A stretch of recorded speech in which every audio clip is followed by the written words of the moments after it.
Welcome to week 0.08 of Mostly Linux on Mostly Gaming, where we talk Brian Lunduke, Prey, and net neutrality. Let's roll.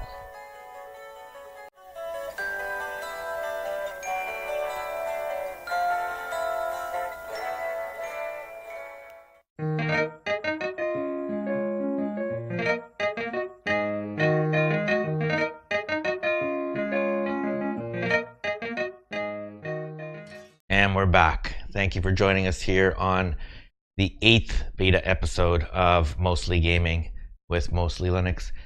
And let me tell you, it's been a crazy week. Things are coming together. Our subscription numbers are steadily going up across the podcast, YouTube, Twitch, and the rest. It seems like most of you are getting access to this via the podcast, which is terrific because that's what we're promoting the most. So we'll try to be a little more careful with respect to describing what video is happening on the screen if you're listening to it on a drive or at night when you're going to bed. But in any case, thank you very much to all of our listeners. We very much appreciate you tuning in and listening to our various ramblings. Speaking of which, we had a crazy week on the PC. So last week, probably the day after we launched episode 0.07, I finally got Divinity Original Sin 2 to work on Linux perfectly. 4K, well over 60 bips. And so I stuck VSync on, Ultra, mods working, everything working perfectly. And it was like an epiphany. I have been trying to get that game to work on Linux since it came out. And for the longest time, it was the main reason why I kept a Windows partition on my hard drive, just to play Divinity Original Sin 2. It is a terrific game, and I am not going to deny myself one of the best games of the generation, because they may or may not, eventually support a native Linux port. So, as you know, I've put quite a few hours into it. Let's take a quick look here. Divinity Original Sin 2, 131 hours, and I still haven't finished it. At 131 hours.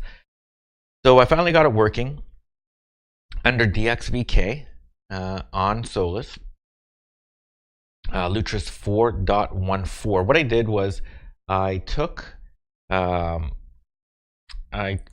basically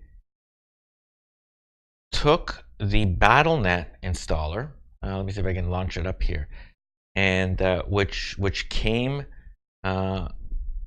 with support for DXVK. So if you go into the BattleNet installer, you will see that there is a DXVK option. And so the first thing I did is I went down to these dependencies that are listed on the app on GitHub and so forth, and you make sure you install all of those things. They have support for Solus and Ubuntu and all of the other, bunch of other distributions anyway. And so you install DXVK for BattleNet, and then what you do, or what I did in that case, was I took Steam and installed it inside of that file. So basically, if you go to you run the exe file, there is a Steam that I basically downloaded, the Windows Steam app, installed it, and I installed it inside of the BattleNet container. So you can see that I can just run Steam from inside of there, and then I installed Divinity Original Sin 2, which is then contained inside of the Steam apps. And if I go in there and show you there that there's Divinity Original Sin 2, and then what you do is you need to run that from the actual app, which is called eocapp.exe. So it sounds complicated because it is. It's not an elegant solution, but what I would do is I would go into the BattleNet container and then run exe inside of the wine prefix. I would first run Steam, and then I would go back and run eocapp.exe inside of alongside Steam, and then boom, up it comes. It runs perfect. But perfect is never good enough, is it? Because not only could I get Divinity Original Sin to work on the Steam version, I have heard of people being able to get it to run on the GOG version. This is the first time I've seen it ever run on the Steam version. But I was able to get a bunch of other games to run very well inside of that BattleNet container under DXVK, including Kingdom Come Deliverance. And if I take a look over here on my recent games, Dishonored 2. Dishonored 2 was a bit glitchy. Homeworld Remastered Collection, which I think has been notoriously difficult to get working under Linux, worked. Fallout 4, Wolfenstein 2, Doom, of course. I ran the as crazy as it is, because I was testing it, I ran the DX version, DirectX version under DXVK. Ran fine. Dark Souls 3. So a bunch of things were all inside of this BattleNet container, and I would basically run Steam and then launch those other apps from Steam. No problem. Divinity would launch in its own launcher. And yeah, I was thinking, wow, I have the perfect setup now. Except they're inside of this BattleNet container. And, you know, I'm not a programmer. I'm not inclined to, you know, write scripts and figure out how to do this properly. I'm sure other guys out there are maybe watching this or listening to this and basically saying, hey, all you got to do is do this and insert that and DXVK this and whatever. You'll get the same thing. And I figured, yeah, okay, that's probably true. So I thought, I am going to try to do this even better than I've got right now.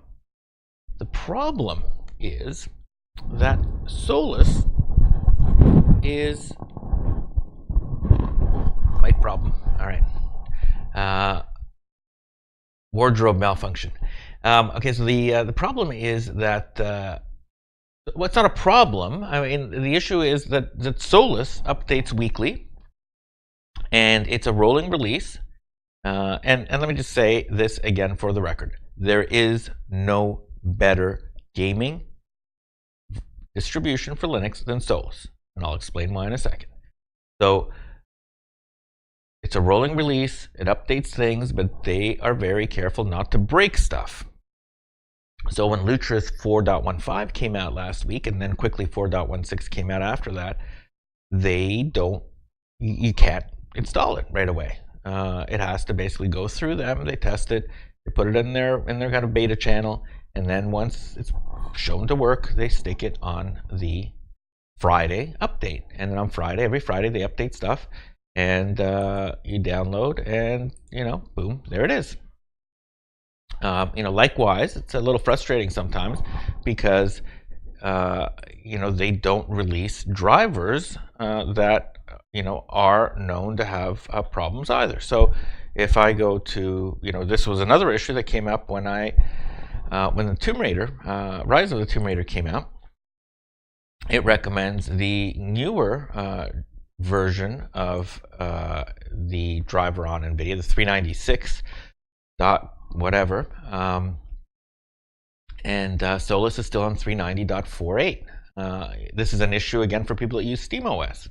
The drivers update relatively slowly, and the reason is that the drivers come out, they're shown to be glitchy, and they break some stuff. They make they fix other things, and some distributions, including Solus, basically think, first do no wrong. And so they won't update it. So, we're still on 390.48. And sometimes when you are bleeding edge, like myself, at least in your mind, you get frustrated and you think, well, I want 396. I want Lutris 4.15. Why do I have to wait? And so I decided I'm going to do some distro hopping. And I have on this PC that I'm on right here, I've got two 2 terabyte hard drives. And on one of the hard drives I had Windows. On the other hard drive I had Solus. So I thought I'm going to keep Solus and I'm going to reinstall into the Windows partition. So I looked up through my USBs, tried to figure out what to go with, and I decided, you know what, I'm going to go with Ubuntu Budgie, which I like the Budgie DE. You can see it, that's what I'm using here on this computer. I went through the Budgie DE, I installed Ubuntu Budgie. I found Lutris 4.16. They had kind of already updated 2 times on that side. And I started, okay, here's what I'm going to do. Because one of the benefits that I talked about last week of the new versions of Lutris is that they support something called DXVK. And all of you guys that are listening to this know about that.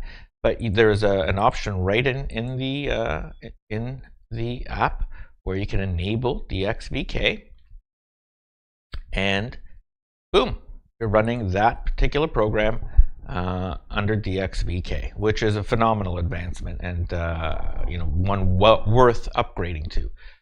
And I figured, okay, so what I'm going to do is I can install. It's the DXVK inside of the BattleNet that is allowing Divinity to work, because Divinity works on DX11. And I installed it, set it up, ran it, wouldn't run. Tried again, wouldn't run. Tried again, wouldn't run. I then started searching for, other ways to figure it out, including, let me see here if I get, let's open up a new window. There are some, there's some apps out there that basically help you do that. One is called DXVK. Yes, Glorious Eggroll's famous DXVK tools. And those are basically scripts that automatically do the DXVK stuff. Tried some of those as well. Wouldn't work. In fact, not only would it not work, Steam would not launch. Steam wouldn't launch at all. It would start to install and then it would crash, and then I would try to install it again, and then it would just stop running. And then I went and tried to install BattleNet, and the BattleNet launcher wouldn't launch at all under 4.15 or 16 or whatever it was at the time. So I thought, well, that really sucks. Is that a problem with Ubuntu? Is that a problem, maybe there's dependencies? I don't know. I'm not a computer guy. Like, I just, use stuff. I'm a user, And so I figured, okay, so what I'm going to do is, I've always wanted to try out Manjaro. Manjaro is a version of Linux. Not a version, it's a flavor that is based on Arch. And Arch is, a bleeding edge distribution that should not be used by anybody that basically doesn't, really know their way around. Let's get it on the screen here. Manjaro. And so Manjaro, think of Manjaro as the newbie version of like this hardcore flavor of Linux called Arch that all of the hipsters use. So I thought I'll give this a try, and it's the difference between bleeding edge and rolling release is that, in Arch, you're basically on your own to install like the latest of everything, and things break all the time. So you better know how to fix stuff. And my thinking was, Manjaro is kind of like a cross. Ubuntu is not a rolling release. It updates the kernels and that kind of internal stuff, a couple of times a year. While Solus is a rolling release, but is very protective of things breaking. I thought Manjaro would be a good cross between those two, and it probably is. So I installed Manjaro, and it was amazing. I mean, it's a GNOME. I used the GNOME desktop environment. I think I also kind of later installed the Budgie desktop environment. So it looked similar, of course, to Solus or to Ubuntu Budgie.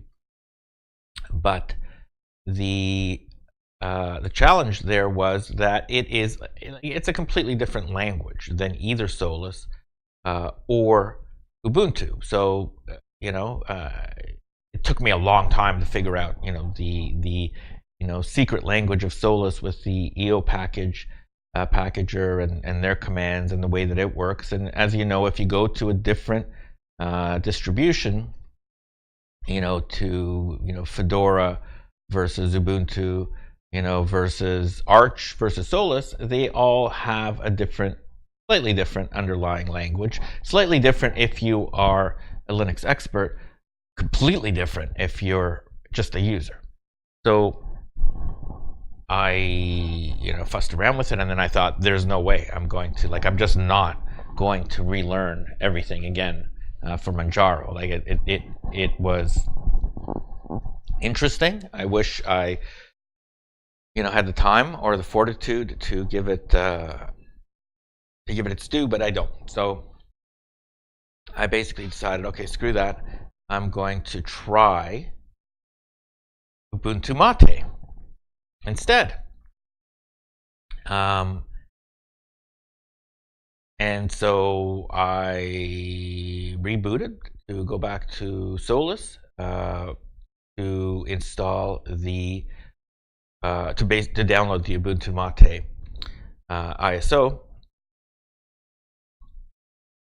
and there was no Solus on my computer anymore because I had inadvertently installed Manjaro over the Solus install instead of over the Budgie install, which was now on my other hard drive. In other words, I installed Budgie on the Windows partition, and then when I installed Manjaro, I wasn't paying attention, and I installed it over the Solus partition with all of my games and all of my stuff, which is fine because everything that I have is on the cloud, right? So it's not a big deal to bring it back, but it was a pain in the butt. So then I went through Ubuntu Mate. I went back into Lutris. I tried to figure out what the problems were, and it was still happening. The same, whatever was happening under Budgie was now happening under Mate, being that the Steam client would stop working when I was trying to basically install it. Divinity or one of those games on it, whether I was using DXVK or not. And I'm still not sure exactly what the problem is. The same thing happened with Battle.net. So I figured it must be the new version of Lutris that is causing those problems. I think. I don't know. I still haven't confirmed. Make a long story short, I'm back on Solus. So I spent most of the week going from one to the other, to the other, to the other. And then I ended up back to where I started again.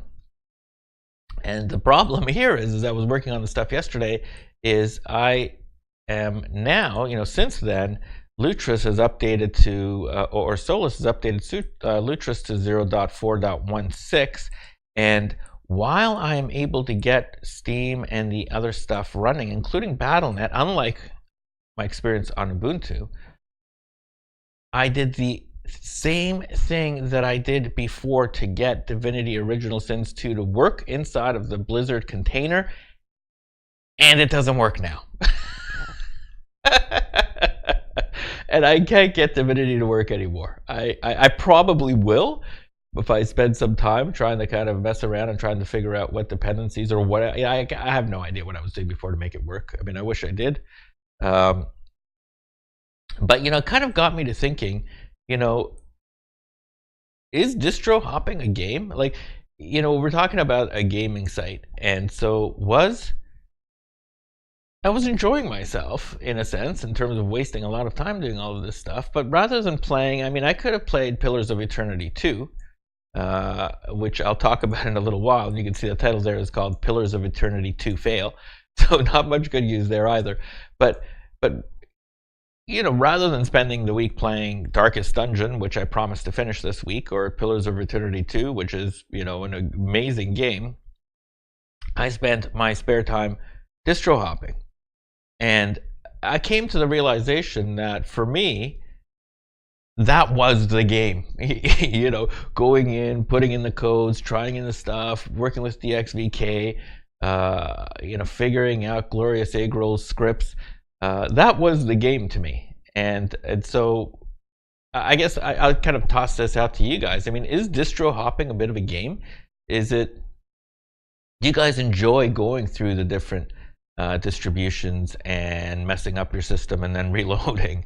I won't say it's always enjoyable, but it was really most of my spare time this week was spent hopping distributions, trying different stuff, and hacking around on my computer.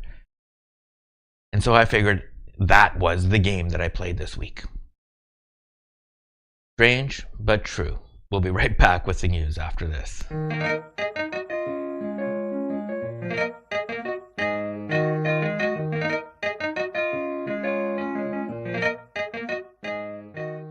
And we're back with Mostly Linux on Mostly Gaming here as we dive into the news and see what the heck was going on this week. Well, there was a few things that happened. First, I want to talk a little bit about the Steam Link beta. Valve released the mobile version of their Steam Link app. I tested it on Android. Which basically is, it's a Steam Link. It allows you to stream your PC to your mobile phone or to your Apple TV or NVIDIA Shield or a number of other boxes. Does not work with Fire TV. Did confirm that. There is no Steam Link app for the Fire TV, which is unfortunate. But I did try this on my phone. I'm using an Essential phone. And it worked pretty well.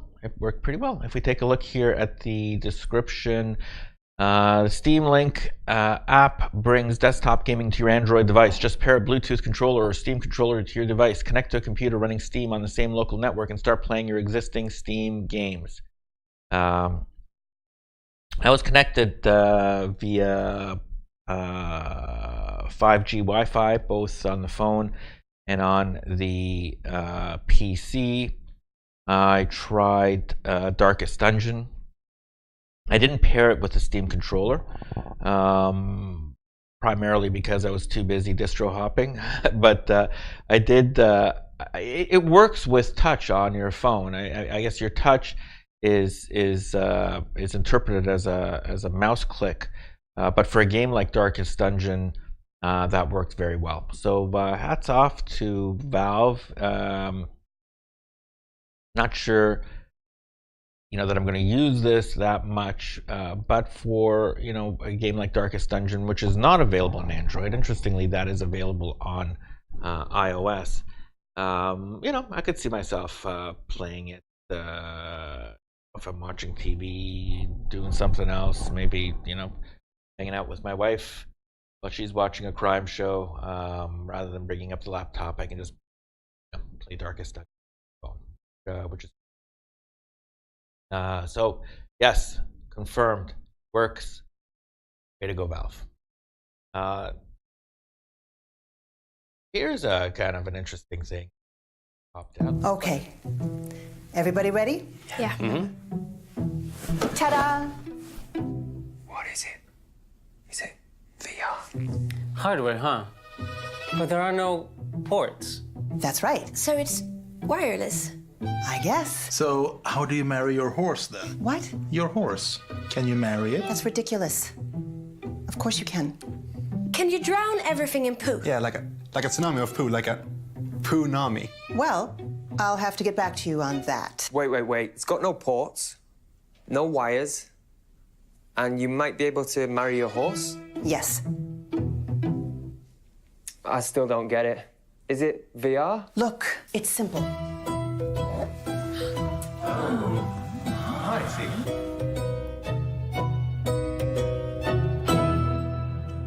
Yes, that's Paradox Interactive board games. Board games. This is actually pretty cool. So, Paradox at their PDX Con, which is the Paradox convention, announced that they would be bringing their games to a new platform. And that platform is Reality. So the games that are coming over include Crusader Kings, Hearts of Iron, Cities Skylines, and Europa Universalis. So 4 games that are nearly incomprehensible to most people will now be able to be played with your friends, at the kitchen table. So this is going to happen over the next few years, with the first one getting pushed to be Crusader Kings. It says here, as with a lot of newer board games, Crusader Kings will find its start on Kickstarter, where the campaign has already opened. Let's pop into that and take a look and see how that's doing. In fact, let's play it.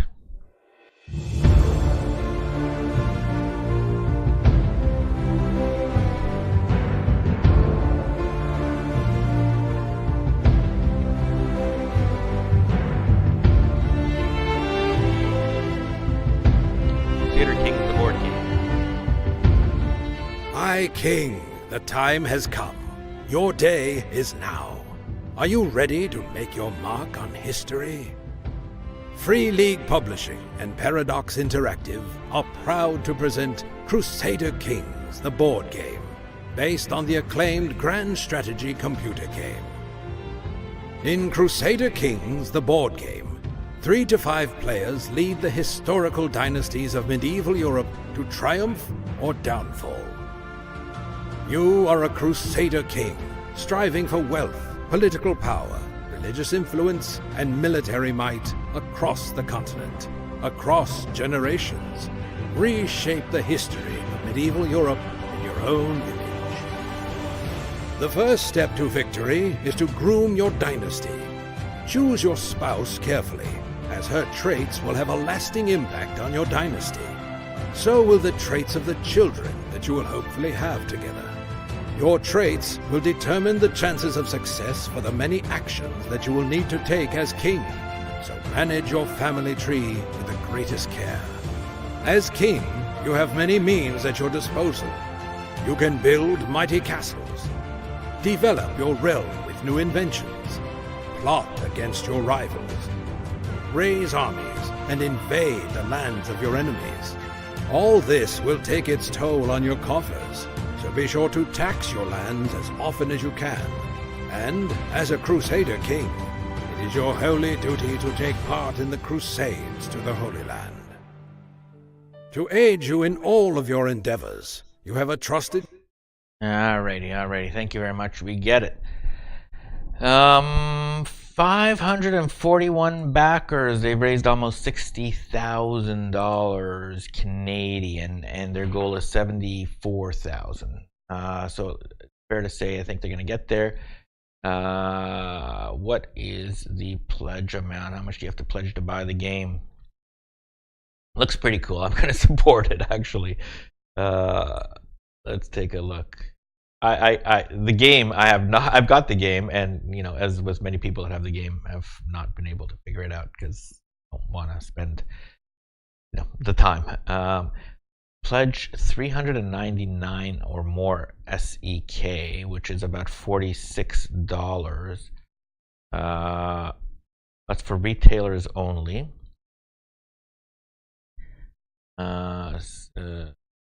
Pledge 500, which is $69. Okay, so it's about $69 I'm thinking that's US. It's $88 Canadian. Whoa, that is kind of pricey. Still gonna probably pledge for it. Looks pretty cool. Look, I like board games. I probably own, as you know, maybe it's like a personality thing that I've got to figure out, because I own more board games than I play as well. So kind of likewise for gaming. But this looks pretty cool, and I'm looking forward to it. It's possible that maybe the board games can be an entree into the games as well. It kind of makes me want to go back and actually spend the time to figure out Crusader Kings now. But I mean, who's kidding who? I'm not going to go and figure out Crusader games right now. Cool. Let's move on. What was it else? Paradox. Oh, okay. Of course. Let's not forget Firefox 60 lands. With a couple of particularly interesting enhancements. The first one is it's the world's first browser to give you password-free logins. This is Quantum 60, which came out maybe May 9th, I believe. So last week, Mozilla has released Firefox 60 with support for a new option to sign into websites without using a password. That's thanks to an emerging W3C standard called Web Authentication, or WebAuthn, which is enabled by default in Firefox 60 and is coming later this month to Chrome 67 and Microsoft Edge. It's also under consideration for Safari. By removing passwords, WebAuthn API will make phishing attacks a lot harder and give users more convenient authentication. Blah, blah, blah, blah. That is definitely a very positive thing, and I'm looking forward to that being incorporated. I have not tried it yet, but that is probably the key benefit for normal users, as opposed to, there's some benefits for enterprise computing users, but most users, that's a big benefit. Of course, it wouldn't be Linux, though, if people weren't decrying the fact that Mozilla was trying to make money. And what they're doing is they will be showing sponsored stories. And Mozilla, a while back, acquired Pocket, which you can see on the screen here. It's this little down arrow, and you can click into Pocket. And when you are clicking in or going to your front page, if that works, right here, you can see that they have recommended by Pocket stories. And so these stories here on my new tab page are sponsored stories. So you can see these stories at the very bottom are based on my surfing, and actually some of the sites that I've gone to, and then above that, recommended by Pocket, are paid for. They're termed the most interesting stories on the web, selected based on what you read, from Pocket, now part of Mozilla. And I can say, okay, got it, and they're there. That description is a little misleading. I'll give it to the critics. It doesn't say specifically that these are sponsored, paid for stories, but they are. And that's fine, because you got to make money. There is no Firefox if they have no money. Who's going to basically spend and pay for the things and develop it and upgrade it? And you know that Google is monetizing Chrome like crazy. And if you want a good alternative, an open source alternative to it, you need to figure out a way to monetize. So shut up, crybabies. The irony here is that Mozilla is also a crybaby when it comes to other people, to monetization, to business, and to capitalism in general, right? Because Mozilla is an anti-capitalist organization at its core, but dealing with the reality that they need to make money, which really kind of flies in their face, because their fundamental premise of anti-capitalism is flawed. And rather than reviewing their premise and trying to determine what the flaw is, they're trying to twist and turn and weave themselves around it, which, no shit. People complain when you try to make money when you are anti-business yourself. But I'm not, because we focus on freedom. That's our objective. Mostly Linux, at Mostly Linux, normalizing Linux gaming and freedom to the broader community. We are #freedom, #Linux, #privacy, #Mostly Gaming. And freedom requires freedom, liberty, and less government. And capitalism is the best expression of freedom.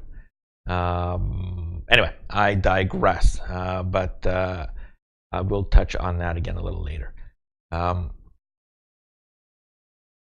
The last one that I'm going to basically talk about a little bit, here is touching on that privacy component. And something leaked this week which was disturbing. It's called The Selfish Ledger by Google. I'll play a little bit of the video here.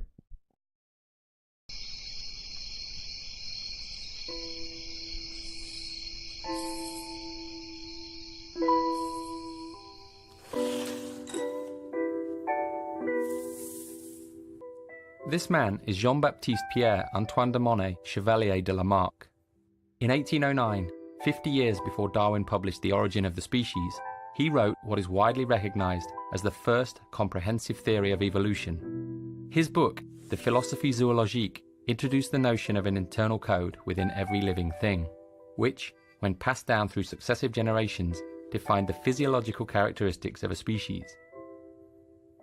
At the center of Lamarck's theory laid what he called the adaptive force. He believed that the experiences of an organism during its life modified this internal code, and upon reproduction, this modified version was passed down to its young.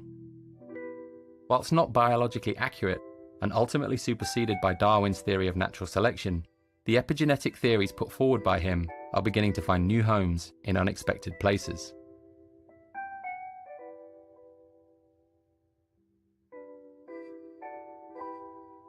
When we use contemporary technology, a trail of information is created in the form of data.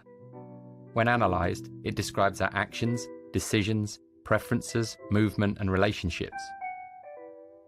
This codified version of who we are becomes ever more complex, developing, changing, and deforming based on our actions. In this regard, this ledger of our data may be considered a Lamarckian epigenome, a constantly evolving representation of who we are.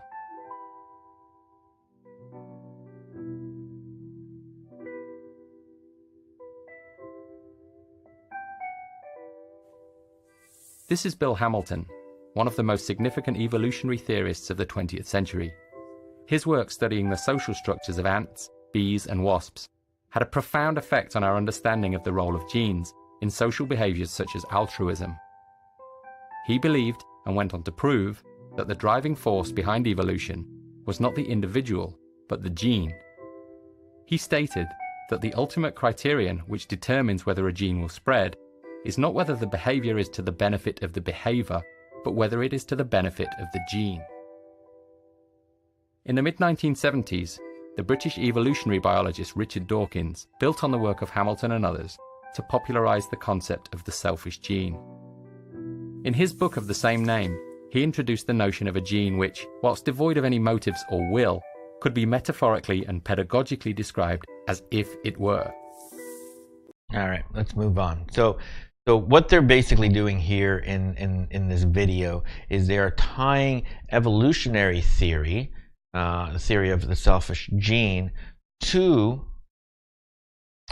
this idea that and you can only have this concept if you have access to the kind of data that Google has. And what they basically determined was a method by which, let me kind of go through here. The video shared internally within Google imagines a future of total data collection where Google helps nudge users to alignment with their goals, custom prints personalized devices to collect more data, and even guides the behavior of entire populations to solve global problems like poverty and disease. So what Google is basically presenting here is this idea that humanity is not a group of individuals, which is the backbone of freedom.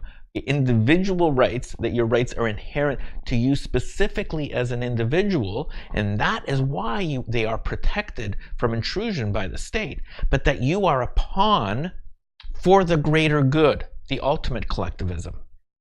And that by having access to everything that you are through the tracking of your data, they could nudge you into behavior that they deem to be for the greater good.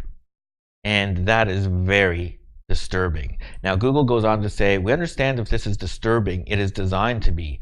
This is a thought experiment by the design team from years ago that uses a technique known as speculative design to explore uncomfortable ideas and concepts in order to provoke discussion and debate. It's not related to any current or future products. That is disturbing. And the fact that you think this way is disturbing. And this should be a wake-up call to people out there that we are giving away power and knowledge to these companies who then are coming up, even as thought experiments, with the most gruesome type of thought experiments. This is the same kind of thinking that leads to dictatorships and oppression. Okay, this is what the Nazis felt. Eugenics in their case. This is what the Soviets felt with respect to the communist ideal of to each according to their need, from each according to their ability. And every time this kind of social engineering has been tried, it has led to a disturbing dystopia, and there's thought experiments happening already about it. And yeah, it's disturbing, okay? And you're kind of backing down because you know yourself it's disturbing, but you know what? Are you tempted? Are you doing it already?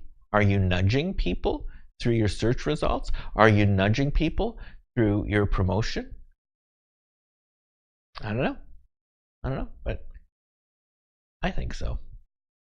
And we should all be aware of that and start taking small moves to diminish their power. I recently moved over to, as nutty as my kids think,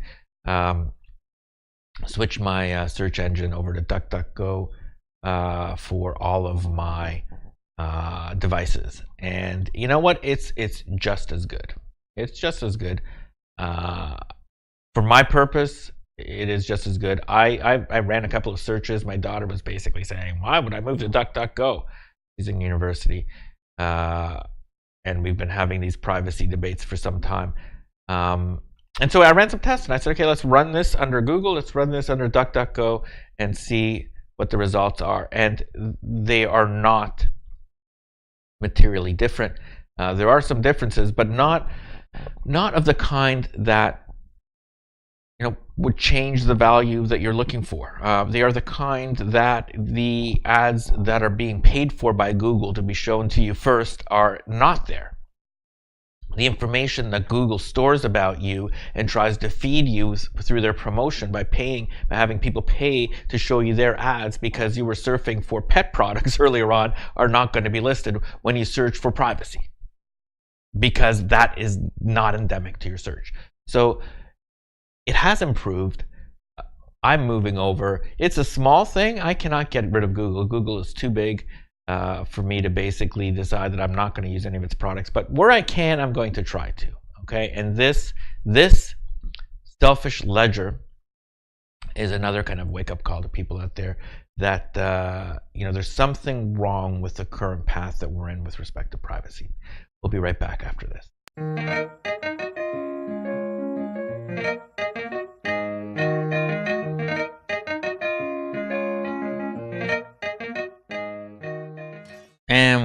back. We're going to take a look right now and see what, if anything, we've been playing this last week. And got to tell you, folks, it's a bit bare. It's a bit bare. Let's take a look at our recent games list. So, Darkest Dungeon. Well, you know, I really didn't play it. Darkest Dungeon is there because I just installed it today on on the machine that I reinstalled Solus on, and I played that on the on my phone, as I mentioned earlier on when I was testing out the Steam Link. So, little tiny bit of that. Pillars of Eternity 2. I played a little bit last night. I'm up to 2 hours, so looks like I played maybe 40 minutes this week. I know, it's a fail. It's a fail. But it's a fail for more than that reason, okay? Because I actually fell behind. I'm actually earlier than I thought. So I was playing Pillars of Eternity 2 on this machine here. And there is a cloud save in Pillars. But when I inadvertently installed Manjaro over Solus, there appears to have been a syncing problem with the cloud, so that my saves were not saved to the cloud. So when I launched up my laptop yesterday to play Pillars, I was right back at the very beginning. And so I lost, well, maybe about 60 minutes. So, you know, we're not talking about hours and hours because I've only played 2 hours, but I lost half of my playtime. So I'm actually further behind on Pillars of Eternity 2 than I was last week, which is a fail in every possible way that you can think of it. In terms of the rest of the games there on the recent list, they are more tied by hacking around with distro hopping that I talked about at the front. I did buy Baldur's Gate Enhanced Edition and Baldur's Gate 2 Enhanced Edition, along with the Siege of the Dragon Spear DLC and you know, the rest of the stuff there. In fact, I'm going to install it here as well. That was on sale, like for $7. I think I bought some kind of a package that includes both games plus all of the DLC for whatever the discount was. I don't remember what I paid for it, but I don't know if I'm going to get around to playing it. I played it in the 90s, and it's worth going back, and I like Beamdog. So what the heck? There's Icewind Dale is currently still on sale. I don't have that. At least not on Steam. I should check GOG. I might have some of these games on GOG, but I don't think I have the enhanced. Of course, there's Neverwinter Nights, which I'm not playing either. Anyway, kind of sad. But you know what? You do with your free time what you enjoy. And if I enjoy not playing games but owning them, who's to say I'm wrong? All right, what else? I have not been playing anything else, so there's nothing else on that side. Let's pop up into the recommended new releases and see what has been happening in the world of gaming. There actually has been a number of new releases. Those aren't new. Let's take a look, see what they've got. There we go, new releases. Yikes. Is there a new, yeah, there is a new DLC for EU4. Take a look, what is it called? Dharma.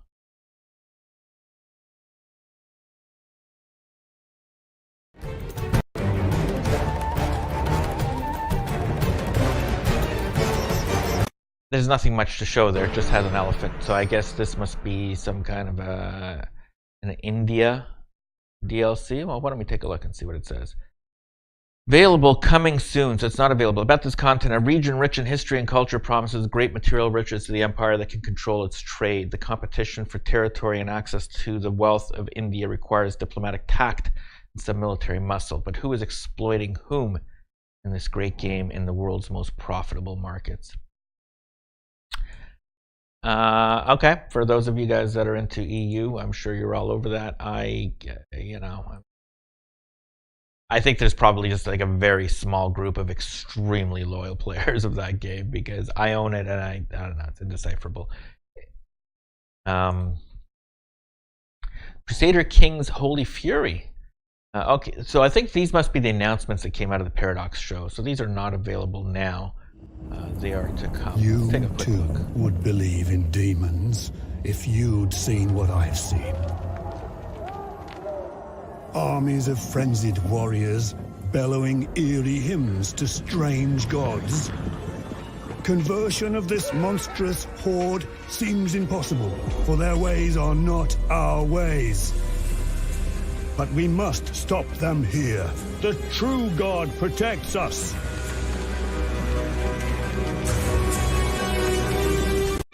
All right, so that's some kind of a Crusader King DLC. Hearts of Iron, Man the Gun. So a whole host of Paradox DLC has landed from the Paradox convention. Don't Starve Hamlet. And Don't Starve Hamlet, Wilson discovers a lost town of aristocratic pigmen nestled within a foreboding tropical jungle. Cool. That's probably worth checking out.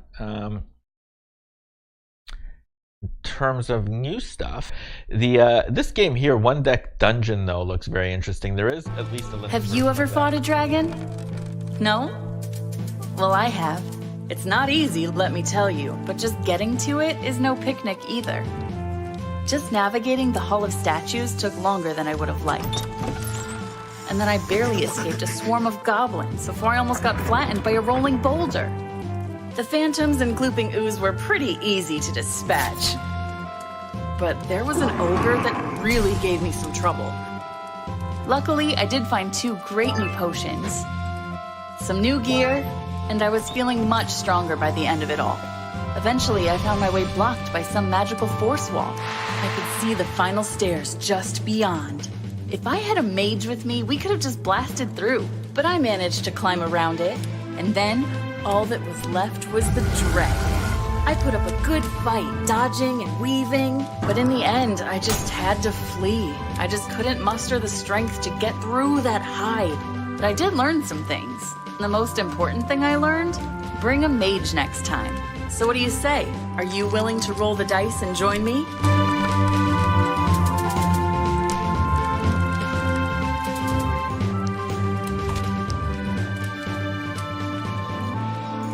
That looks surprisingly cool. All right, that's enough. That looks actually pretty cool. It's basically well, it's kind of like a card game / dice rolling dungeon crawler. It's described as a hit-like adventure that captures all the fun of a dungeon crawl on a single deck of cards. The reviews are positive. It's from Handlebra Games Inc. Just released, available for Linux, and I believe that it is also coming out on Android, which is probably, this looks to me more like a handheld game. I'm sure it's coming up for the Switch as well. I don't want to play it on the Switch, but I probably will play it on my phone. Yeah, I like that. That looks good. What else? Cursed Lands. Take a look at that one really quickly. Oh, this one has sexual content. Let's take a quick look.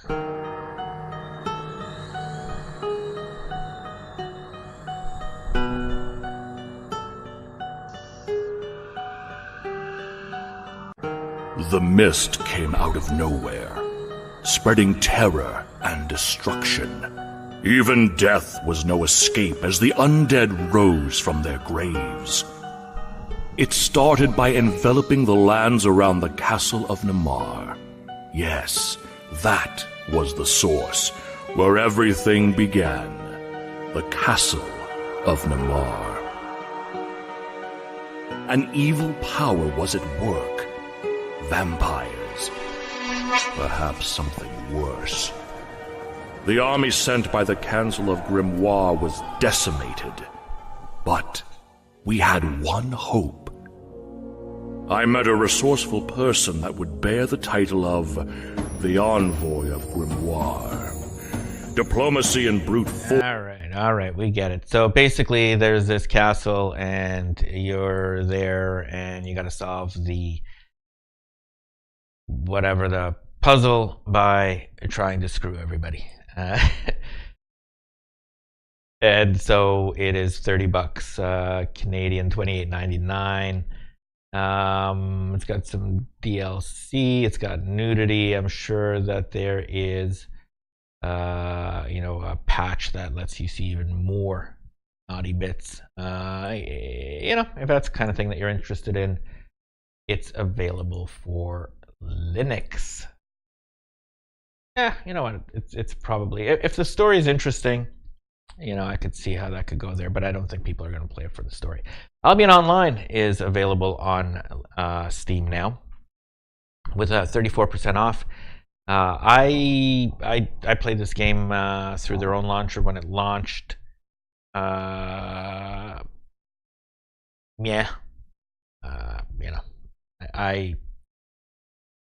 wasn't into. I mean, it didn't seem like there was much there to do, But if you're looking for an MMORPG on Linux, it's also available for Android. It's available for every platform, and it's cross-play, and now it's available for Steam. So if you're looking for an MMORPG, it's worth a try. I'm not that negative. It wasn't for me, but it may be for you. The last one I'm going to talk about here is Wizard of Legend, which actually also looks well.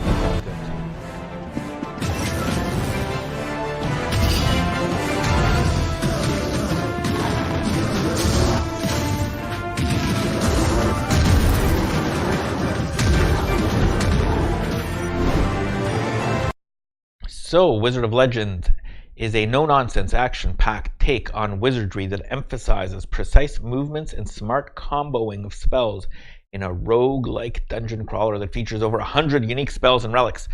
This is classic rogue-like action, pixely kind of stuff. $18.49 up here in Canada. That probably, I'm going to guess that's about $15 in the US and maybe slightly less in Europe. Reviews are very positive, with quite a bit of reviews. 593. It's by Contingent 99. I'm going to add that to our giveaway list. See if we can get them to participate with us. Looks interesting. I like the look of that game. And it looks appropriately complicated. Anything else coming out here in terms of the newbies? I think the other one I wanted to talk about, I don't think it came out just now. I think it's an older game, but that's Shroud of the Avatar. I wanted to talk a little bit about that. Do we have it here on our list? It's not showing up. Let's take a look, because this is by Lord Britain himself. Shroud of the Avatar, Forsaken Virtues. Let's play the trailer.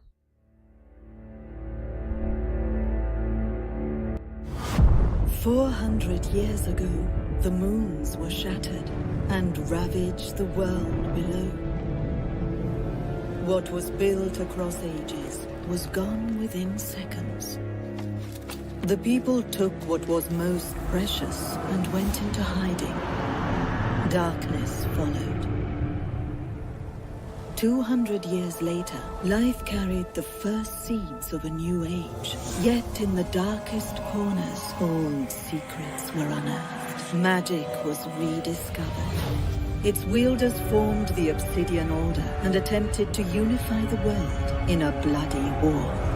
But the world resisted. In the time that followed, civilization made a blazing return. So Shroud of the Avatar is a multiplayer fantasy RPG that sets the player on a path filled with peril and tough choices as they explore a persistent realm that can be shared with other avatars. It is the spiritual successor to Richard Garriott's Ultima games. I played Ultima 3 and Ultima 4 in the 80s, believe it or not, on my Atari 130XE computer. Ultima 4 was Quest of the Avatar, and that was the first. I played Ultima 3, but never got through it. Ultima 4 was the first game that I was just really, really, really, really into. It came with a cloth map, and there were 8 virtues of the Avatar that you had to try to work on, and you were on a quest to become this spiritual avatar, the perfect person, almost like in a Jesus-like kind of a path. And it was just really, I mean, I've looked at it now and it looks like crap, but back then, man, it was amazing, and you needed to use your imagination a little more than perhaps you need to today. So, when this game was announced as a Kickstarter, it was huge because Richard Garriott, who's been in space and is very, very wealthy, was behind it, and it kind of harkens back to those Ultima games. But the reviews have been mixed, and I have not. There is a free trial available if you go to the site, and it's available for Linux, and you can kind of give it a shot. I have not given it a try yet. I have not been on top of it, and just for whatever reason, it hasn't really entered my consciousness really. It's not new. It was released a couple of months ago, and I was aware of it, but just not really thinking of it. And I really want to give it a shot. It is kind of pricey. I think it's $45 Canadian, probably $40 US. I think it's an MMO type game. I think there's a single player component as well. It looks good. I'm not really sure. I haven't read why people are kind of crapping on it.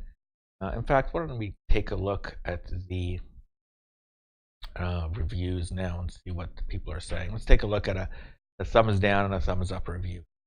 So this guy, Pixel, 57 hours. I would not recommend this game at all.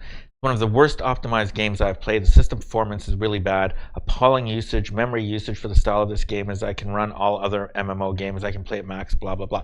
Okay, so the complaints here are technical in nature. At least that guy's is. What does this guy say over here? Was a huge fan of UO, that's Ultima Online, and bought this game the moment it was announced. Years passed by before it released, and what a terrible disappointment. Spiritual successor to UO, this is not. It looks bad, the mechanics are terrible, combat mechanics are laughable, and I don't see how this game will survive. I want to take a look at one more. I've been following this game for about 3 to 4 years. I decided to buy it last week to play with a friend and finally play an MMO-esque game offline. Here's my review. He's playing it offline. Right? Pros, great skill system with trees that seem to synergize well together, huge world to explore. Cons, extremely clunky combat system, probably the worst combat system I've played in any MMORPG. All right, so those are the negatives. Let's take a look at a few positives. Are there any positives? It must be somebody must like this game. Review type. Here we go. So there's 1,569 reviews. There's actually more positive than negative. 846 positive, 723 negative. Interesting how the negative ones all pop up first, though. Let's take a look at Shoddy. Shoddy has 366 products in their account and 21 reviews. So he or she sounds legit. Actually, I absolutely love this game. It's modern Ultima. If you're into the older school of RPGs, this is most certainly a game to look into. The game is a bit different, as there is a single-player game which is replicated online in a persistent world. So basically, an MMO is a single-player mode. Characters from the single-player mode are not able to be used online, and vice versa. Interesting. The coolest perk is akin to Ultima Online. All skills are obtainable. Take a look at one more. This guy's played 85 hours. This game is old school greatness with a very nice, helpful community and not full of rude troll-like players. I'm very much enjoying the game. So, you know, that's what you have. I am being tempted to buy this game, but I'm going to hold off. It's on my wish list. There is a Steam sale coming up in June. Maybe late June, maybe early July. Apparently, it will be ending around July the 4th. So July the 4th minus a week, so late June. I'm going to try to limit my buying of games before then, so that I don't waste my money. Yeah, Shroud of the Avatar. If anybody has any comments on it, I'd be interested to hear them. I'm gonna give it a go. The other game that I wanted to take a look at is something called Ash of Gods. Ash of Gods Redemption. Now with Iron Man mode. Okay, so this is an indie RPG strategy, turn-based, violent, choices matter game. Take a look.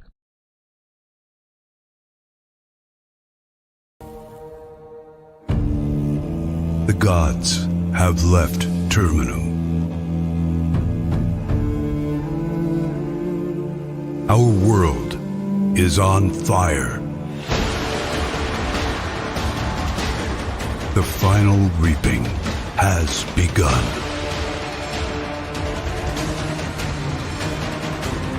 No one is safe. No one is ready. And every decision made wrong can lead us to more deaths. But as long as we're alive, we have to fight back.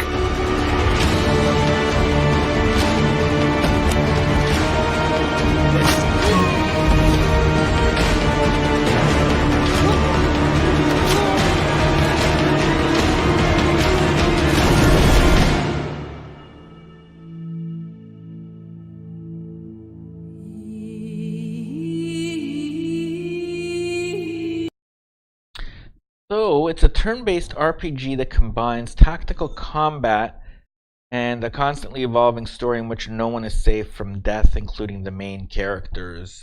Permadeath, roguelike, difficult type of game. Looks interesting. The graphics are definitely a throwback. Recent reviews are mostly positive, which ties in with mostly Linux and mostly gaming. Overall, the reviews are very positive. It's by Aram Dust. Publisher is Whisper Games, along with Aram Dust. It is roughly $30, maybe 25. Just released, I guess. No, wait a second. It was released 23rd of March, so it's been out for a while. There's a deluxe edition. What is the Metacritic on it? 65. All right. But I don't buy into Metacritic. It looks interesting. It looks like something that deserves to be on a wish list pending a Steam sale. That's my review of that game as it looks right now. Let's take a look at one more game for this week called Failed State. There's a free demo of this game as well if you want to kind of give it a shot. But let's take a look first.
Man, that game looks dark.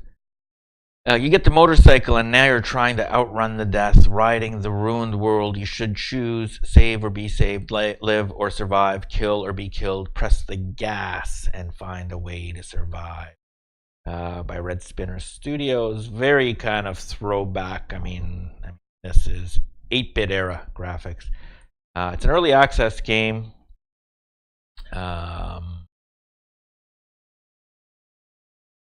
No, is it coming out through EA as well? So maybe they've got a partnership over there. Early access, free demo, Linux. Yeah, SteamOS Linux available right now. I'll add it to my wish list for later on. I doubt they're going to have a sale. The game hasn't been released yet, but probably not for me. But I know that there is a community out there for that kind of a game, and we like to support people that support our platform of choice, Linux. And you know what? We're going to take a break here, and we're going to come back with our main topic, which is net neutrality. We'll be right back after this.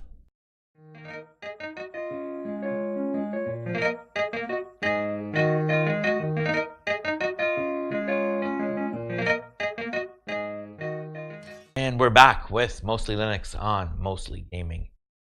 Right here, where we're going to jump into what we've been tweeting before we go into our main topic, because there's been a few interesting tweet storms happening this week.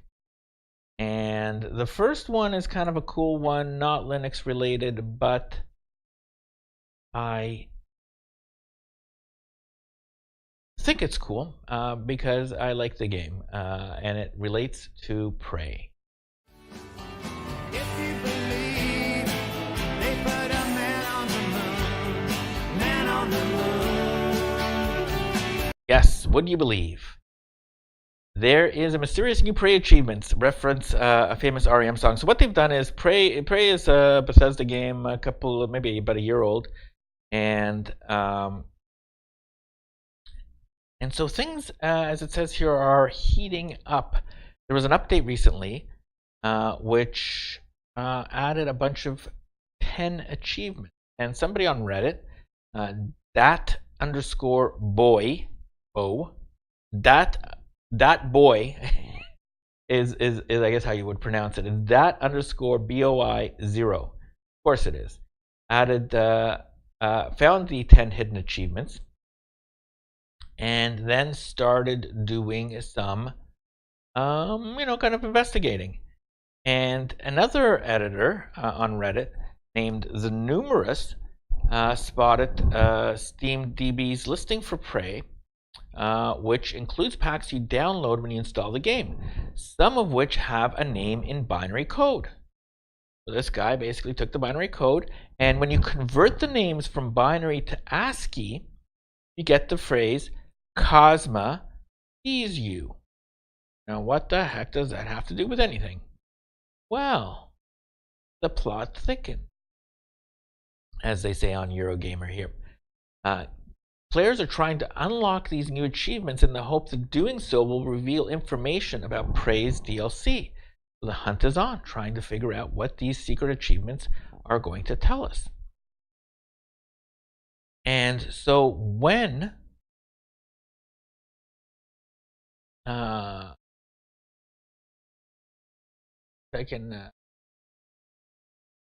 when you basically see those achievements, which sit beside the Cosma logo. Now, Cosma is a corporation in the Prey universe, which is a rival to this other company called TranStar. This is all kind of game lore here. And if you take a look at the bottom of the page here, the first, the achievements, if you kind of read them, if you believed they put a man on the moon, which references the REM song. And REM, of course, is a great band. I played that little ditty there at the beginning, but I can't play more because then they're going to basically copyright my entire stream here on YouTube. But interesting. I love those kinds of games. They had a similar thing in Destiny, but much prefer Prey to Destiny, and much prefer Bethesda to the current state of Bungie. So if you're interested in the Destiny ARG that recently discovered a scepter or something somewhere in New York, go take a look at that yourself. The other Twitter nonsense of this week relates to Brian Lunduke, who is, the well-known podcaster, Linux enthusiast, YouTuber, and so forth. And he faced the wrath of the morons this week, because what he decided was, like, he's going to monetize the work that he does. He's got a Patreon. He puts his stuff on YouTube. He sells shirts. There is a lot of commercial effort by Brian on his site. And look, if you don't like it, then don't listen to it, is the way that I kind of feel. I listen to his podcasts when they come out. I do not support on Patreon, largely because, I see how much he's making on that stuff, and I think he probably doesn't, need my $5. And so I support other ones that are basically struggling a little bit more with their raise, that are, in my, to me, in terms of the benefit they provide me, equally worthy. But Brian, is a steady hand in the Linux community. He, as with many of us in the community, is can be seen as being slightly eccentric. Big surprise there. And I value some of a lot of his content. I remember an interesting stream where he kind of connected Mozilla to supporting Antifa, which is registered as a terrorist organization, and that type of digging is valuable to my interests, let's say, particularly on the freedom side. So monetization, we talked about this with Mozilla in terms of the recommended posts. They make money. You need to make money. I mean, where's all of this content coming from, folks, if you're not basically getting anything for it? And not everybody is like me, who is doing this as a side hobby. And I can tell you, even as a side hobby, it takes a lot of time. It takes pretty well my entire Saturday to record this, and then to edit it, and then to get it ready for streaming, plus the cost of hosting stuff and marketing and Twitter stuff. It costs money. And if you're going to do it as a living rather than as a hobby, you got to be paid for your time. And so Brian monetizes his work, and he does very well. And I like to see successful people on the Linux platform. Look, we're a small community, and there's only so much money to go around. And everybody's looking for money, be it Mozilla, or being the Ubuntu project through Canonical, or any one of the desktop environments, or the podcasts, or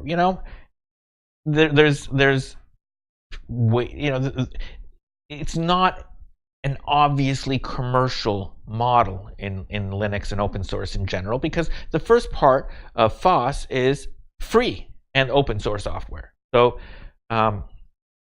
we rely to a greater extent on donations from the community, and $1 here and $2 there goes a long way. So what Brian basically decided to do was to put some of his YouTube videos behind the paywall. And so what he did is basically announced that he's going to be putting his long form shows in a subscription service. And if you are a subscriber on Patreon, or want to subscribe to those particular things for a fee, then you can get access to them. And maybe he's going to provide them for free later on. I don't know, because I'm not a subscriber, so I'm not really sure when these things come out or when they don't. But that's the plan. And good for you, Brian. You do good work. You should be paid for it. And then there was like a Twitter shitstorm because how dare you try to make money? Brian Lunduke, crazy moron. And that's just sad. That is really sad to see. Now, I would say to Brian, and I'm sure Brian knows this, but to people out there, look, the kind of megaphone of negativity, or the megaphone of the internet or Twitter or what have you, makes the negativity much larger than it really is, right? Through trolling and through other stuff. So when you're involved in podcasts and being a public face on the internet, even a small little relevant site, I won't say relevant because we're proud of it, but a small little site like at Mostly Linux, is not immune to kind of negativity and trolling. So you hear that and you try to ignore it, but in this case, it turned quickly to racism. And Brian kind of mentioned here on his tweet that the most prevalent comment on yesterday's announcement of putting my long-form shows in a subscription service, derogatory statements about me being Jewish. This is the least offensive, and most to the point one. Been actively deleting them almost every hour. Derpy here, Derpy, kind of out you Derpy as a racist. You must be a Jew. So racist Derpy came out with you must be a Jew, because making money, and supporting yourself and earning a living is only a Jewish thing. Derpy, I assume that you're either on welfare, in which case you're relying on people like Brian Lunduke to make money to pay you, or you must be a Jew as well because you get paid for what you're doing, right? Anyway, it's horrible stuff. It's the worst part of humanity that does that, and unfortunately those people are out there, and hopefully they're not as prevalent as they seem to be when they all get together and start to attack. And you know what? It's not just people like that. It's a particular strain of left wing, maybe perhaps socialist ideology that you deserve to get something for nothing. We posted some comments here, and I posted back to Brian because somebody else kind of came back and basically said, oh, look at this, Brian's losing a lot of followers on Twitter. His momentum is completely gone because I don't know, because of his announcement. Let me take a look. I think I'm here. So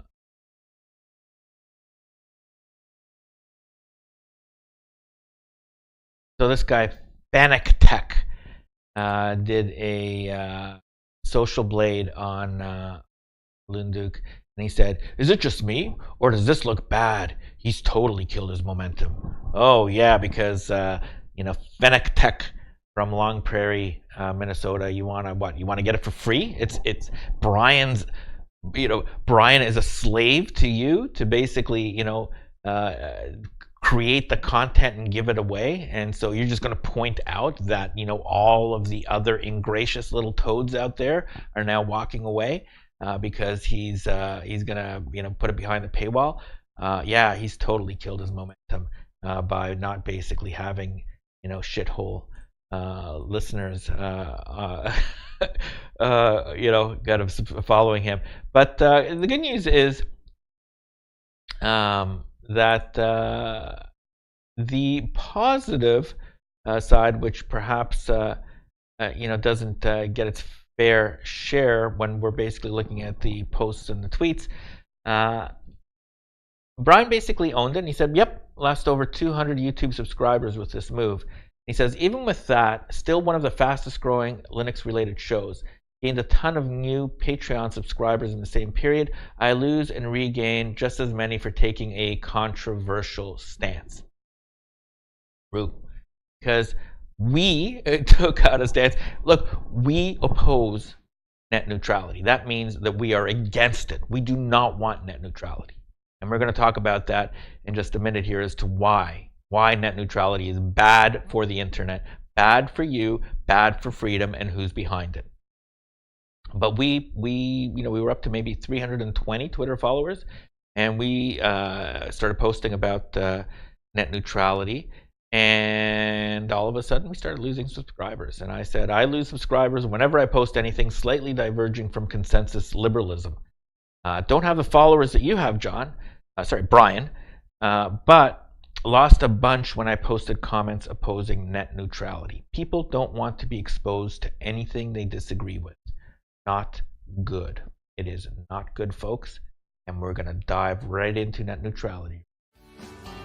If you believe they put a man on the moon, man on the moon.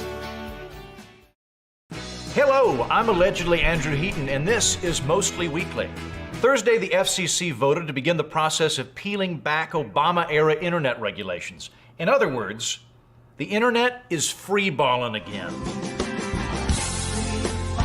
So what is net neutrality? It sounds like a volleyball competition in Switzerland, but actually, it's a thing that regulates the internet, the place where I do most of my shopping, Jeeves asking, and Your Facing. Your Face is my startup where you post pictures of things and then people rate how much they look like your face. Net neutrality forbids internet providers from charging different rates or providing different speeds for different data. It does so by defining the internet as a public utility through a law literally designed for 19th century railroads. Which reminds me of my app, Strangers on a Train. You know when you need to murder someone? Well, this allows you to swap murders with someone on the train. #MurderShare. Before this FCC vote, the government could micromanage the internet. And in case you've forgotten, this is the government. The FCC is the governmental body regulating the internet, the selfsame agency tasked with regulating Janet Jackson's nipple slips and Steve Colbert's use of the phrase cock holster. Damn it! The internet is nipple slips and cock holsters. The alternative policy is not fiddling with it, which is exactly how the internet operated until February of 2015. Despite what you're reading on Twitter, corporations did not just take over the internet. These net neutrality rules have only been around 2 years. Before that, for the last 30 years, the internet didn't have those rules, and I think it worked out pretty well, with the exception of 4chan, salon.com, and pop-up ads. Once net neutrality is repealed, companies are free to charge premium rates and speeds, which is completely normal in other industries. Even the post office has priority mail, standard, first class, and lost. To make an analogy, there are these things called highways, and net neutrality effectively mandates that the passing lane goes the same speed as the right lane, with that stupid old person from Florida who won't turn off her goddamn blinker. And look, I get why people hate cable providers. They're terrible. But Facebook, Google, Twitter, and Amazon are also big, scary corporations, and they support net neutrality, which seems ominous. Almost as if large corporations like regulatory burdens that mostly affect small startups. Please like and subscribe. Net neutrality is supposed to stop cable companies from slowing down websites they don't like that refuse to pay them. The only problem is this has never actually happened. The closest thing occurred in 2010 when Metro PCS offered a budget data plan that had unlimited YouTube streaming, but not unlimited Netflix and Hulu because it was harder to compress them. So net neutrality is a solution in search of a problem. And here's a list of other things that sound like problems, but aren't. The other big, dark hypothetical is that cable companies will block or censor websites they don't like, which has happened exactly 0 times. We don't know how the internet's going to evolve, or what kind of interesting holographic pornography we'll be into 10 years from now. It could be that we'll need super ultra-fast service to watch that holo porn, but we can use older, slower service to say mean things about me on YouTube. We don't know how the internet's going to evolve, and neither does the FCC. John Oliver made net neutrality a cause du jour, but one of the problems those of us who disagree have is we don't even have a slogan we can fit on a bumper sticker. So how about organic internet? Quit fiddling with it. He also started a website called gofccyourself.com for fans to register their support of net neutrality. Well, if you support an organic internet, you can go to our website that we started.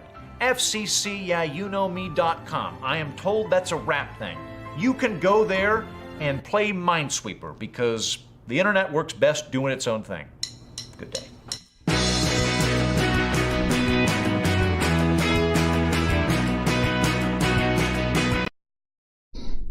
And that's a great overview on net neutrality and why John Oliver is wrong by the people at Reason TV.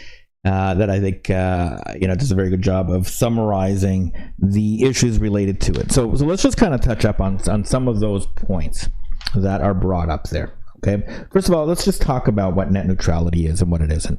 First of all, net neutrality is a U.S. thing. Other countries have their own regulations and their own rules, and if you are in another country, this specifically does not relate to you because you've got your own government that you need to go take a look and see what they're regulating stuff, and hopefully they're not. But in the U.S., the Obama administration, near the end of their term, so Obama's out like in 2016, in late 2015.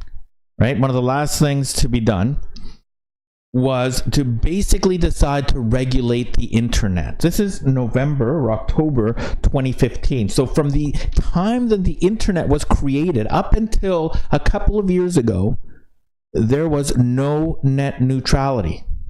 Okay, the government did not regulate the internet, and the government basically allowed it to be completely free, and this amazing, wonderful creation sprang up on its own. And so it's not, this idea that is being perpetuated, that the cable companies are taking it over is a lie. It is an outright bald-faced lie. What happened in October of 2015 is that the lobbyists for Google, Facebook, Amazon, Twitter, Condé Nast, which owns Reddit and a bunch of other web properties, and Ziff Davis and the people that own, all of those properties, and CBS and all the people that own those properties, and the television networks and Netflix, and the most powerful organizations in the history of the world. Think about how powerful these guys are, the guys that I just mentioned, and how much of a monopoly they have on what we read, see, hear, and what they choose to promote. And then go back to that social engineering story that we discussed earlier on about Google and how they know a lot about you and how they could basically try to figure out a way to convince you of things. And think about whether that can happen. Well, it just did, because that's exactly what they did for net neutrality. They created a problem that did not exist before. And then they brought everybody into a frenzy over this idea that, and remember, there was no net neutrality. They created, and nobody has ever blocked anybody ever. There was nothing to really go on. But they created this scare that AT&T would block your internet and prevent you from watching Netflix or YouTube. Okay? Nobody had ever done that. But somehow that became something that was untenable.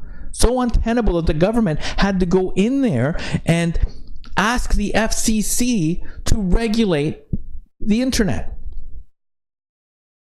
by making it illegal to do that. Now, why is that wrong? Why is it wrong, if nobody is doing it, to just basically say, okay, well, it's illegal for you to do it? That's a good question. And there's a simple answer. Because it's one thing to be able to do something because you do not want to. And there is another thing to say that you are not allowed to do. And the balance of power in a free market shifts dramatically. Because if you are the content providers, the Googles, the Netflix, the Hulus, the CBS, the Facebooks, the Amazons, the Twitters, the most powerful companies in the history of the world. If you are them, you are always in a little bit of a kind of push and shove with the cable companies that control the pipes, because your data needs to go through those pipes to get to the end user. And your data costs a lot of money, and those customers at the end need to pay for it. And to the extent that you are behaving in a way that is completely irresponsible, the cable company has the choice to take on the wrath of its users and throttle you. And yes, there would be consequences, but if you are Google, you know that that is a risk. So you behave differently when you think that's a risk. When you know that they are forbidden to do that, it changes the dynamics. And now you start getting a little bit more aggressive. And you start feeding more information that is less compressed through the pipes. And who has to pay that cost? Who pays that cost? AT&T pays that cost. Or your ISP or your cable provider, whoever you may be with. Now, if those costs are being transferred from the richest companies in the history of the world to other rich companies, but not as big as those other guys, what do? Well, they can do a couple of things. One is increase your rates, which makes you hate them even more. And that's one of the problems that the cable companies have. They are among the most hated companies in the country, with good reason. With good reason. And that's because the cable industry is also regulated. And when you are regulated, you tend to piss off your customers and blame it on the government. You don't have to basically worry about what your customers say or think if the government limits competition, which is exactly what they did in the cable industry, the phone industries, telecom in general. They're all regulated industries, and when you are regulated, you piss off your customers. Think about the worst industries in the world in terms of customer service, and they all are highly regulated. Airlines, hydro, postal service for sure. They're all highly regulated, and when you are highly regulated, you tend to not care about what your customer thinks because there is less competition. Like, where are you going to go for your hydro or for your electricity, for your heat? Okay, so the lack of competition is not by the fact that the market cannot have competition. It is because it is forbidden. You cannot compete unless you get an approval from the government, and that's what net neutrality is. It forbids something, empowers the largest companies, transfers the cost to the cable companies that are hated anyway, who then cannot really do anything other than increase your prices, at which point you will scream and blame it back on them. And so what happens then? Okay, so they can't increase the prices. You hate them. You can't really go anywhere because they're regulated anyway. So they stop investing in building out the internet. And Google and some of these other guys have tried to go in there, but really half-hearted. I mean, Google Fiber, came out. They've gone into a few cities, with these promises, and then they kind of just stopped because it's expensive and it's hard to build fiber. And you can't make money at it if you're giving it at the prices that Google was trying to do. Okay, they were trying in a world where there was not net neutrality. Google decided that they would become an ISP themselves and produce these high-speed fiber lines at low prices to compete with the guys to have access to you directly. And they stopped when net neutrality was announced because they no longer need to. Okay, so the cable companies under the previous system, had this little competitive back and forth with the content providers. That went away. Content providers stopped improving their service, and the cable companies will stop investing in the service. So you're going to get shittier internet, okay, to make Google, Facebook, Twitter, and all of the guys that are promoting these hashtags fatter. It is a scam. It is a scam that is perpetuated by the celebrities because they are content providers. The guys on television, the networks, the Twitter people, the Reddit people, the Google people, they all provide content and they all benefit from net neutrality at the cost of somebody else, which ends up being you. And then they create fear-mongering so that they can get you to lobby the Congress guys to support them. They are promoting you to behave against your own self-interest for what they believe, I assume legitimately, is for the greater good. That is exactly what that Google video talked about earlier on. It is happening. It is there. That is not a lie. That is not a thought experiment. The argument over net neutrality is exactly that. Okay? It is junk science. It is junk politics. It is anti-freedom, and it makes us all worse off. Net neutrality is a scam, folks. Support the organic internet. That is our legacy, and that is what will make the internet better and more competitive for everyone. We'll be right back after this.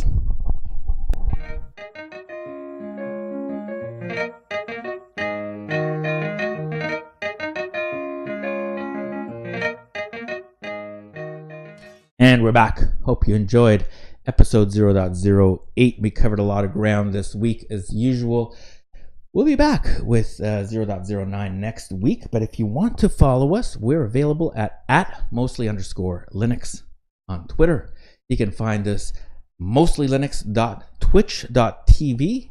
We're also on mostlylinux.libsyn, libsyn.com. If you're looking for a podcast, I'm sure you've already found it though, because here you are. And we're also available on YouTube. Just search for Mostly Linux on Mostly Gaming, and you'll find us there as well. We want to be everywhere that you are. Have a great weekend. It's Victoria Day long weekend in Canada. We're celebrating the great queen that helped to create our country on the same day as that royal wedding. So God bless Queen Elizabeth. Good night to you all.